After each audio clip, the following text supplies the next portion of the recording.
So this video isn't going to be about Batwoman, really. I just want to mention it because I want to tie it into the main topic, which is Superman and Lois. The CW is not doing very well. The Green Arrow show that they had, that's pretty much done. The spinoff they were going to do with it, that's been canceled as far as I know. Ratings aren't that great. Batwoman was kind of their big thing. I think they were placing a lot of hope in this. They really thought that this bait and switch thing with the main character was going to drive people into the show, and it didn't work. They truly have learned that going full super woke, you probably are going to go broke. It was a terrible turnout for this show, and they're trying to blame NFL and all this stuff, and I'm sorry. The audience for this show in the NFL don't cross over very much. They didn't cross over very much last season either. The show is a stinker. It's always been a stinker. You can't just change the lead actress and expect it to get better. You actually have to improve the writing too. So, CW not very good at writing, period, in my opinion. All the shows have the same formula. It's just a bunch of non-powered people hanging out with a superhero, and there's always lots of feelings and all kinds of stuff like that. Well, it seems like they're getting kind of desperate because they're really pushing Superman and Lois right now. There's a lot of Superman and Lois. In fact, Lois is trending right now on Twitter.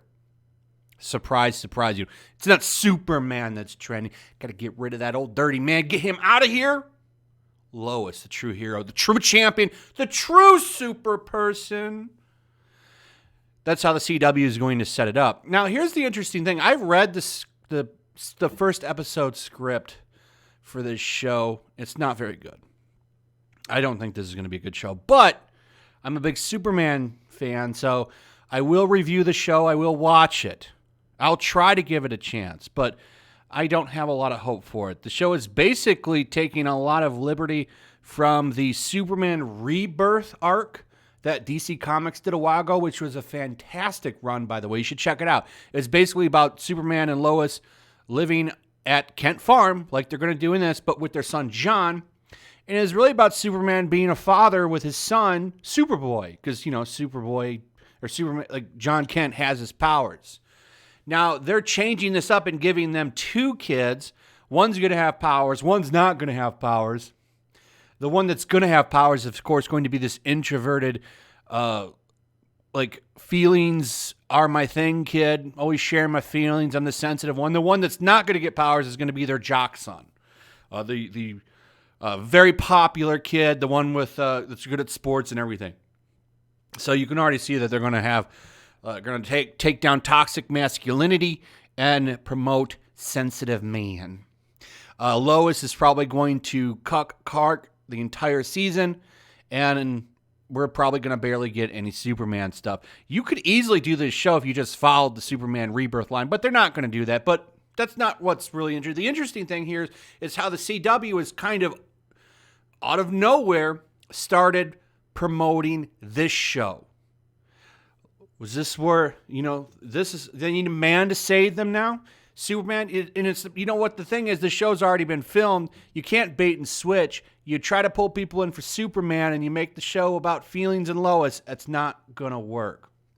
You could really turn this show into something special by having it be about a father and son, him training up John. That would be an awesome show. And it's a good direction for Superman as a character to go. But that's not what they're going to do. We can't have a CW show that focuses on a father and son healthy relationship. What is this? This is 2021, sister. We can't have that. So that's not what they're going to do. They're naturally going to take it into, the woke shit that they've been doing for years. And the show's going to be a disaster. How do you let this go on if you're AT&T Warner? How do you let this roll on for so long? When do you, think of how you could look at what Marvel does. You say what you want about those Netflix Marvel shows. Some were pretty good. Could you imagine if we got a serious television multiverse, like a Flash, Superman, Batman, all these characters got their own TV shows and they could be loosely connected, and it was actually geared towards pulling in the right audience and trying to do all this woke, sensitive shit. Could you imagine? The money would just pour in. Like, it would be a huge success. But instead, they try to do this, like, female-focused woke drama, and it's just pissing out money now. And it's so hilarious to watch. So let's go through this little bit of an article here. It's not that long. It will be all Superman and Lois on the CW on Tuesday night, February 23rd. The network will be devoting the entire night to the present-day drama series with an extended 90-minute season premiere beginning at 8 p.m., followed by a half-hour special, Superman and Lois, The Legacy of Hope, at 9:30 p.m. To accommodate the additional programming, The Flash season premiere will move 1 week later, now airing at 9 p.m. Tuesday, March 2nd. The Flash originally was scheduled to premiere at 8 p.m. Tuesday, February 23rd at 8 p.m., followed by the series premiere of Superman and Lois at 9 p.m.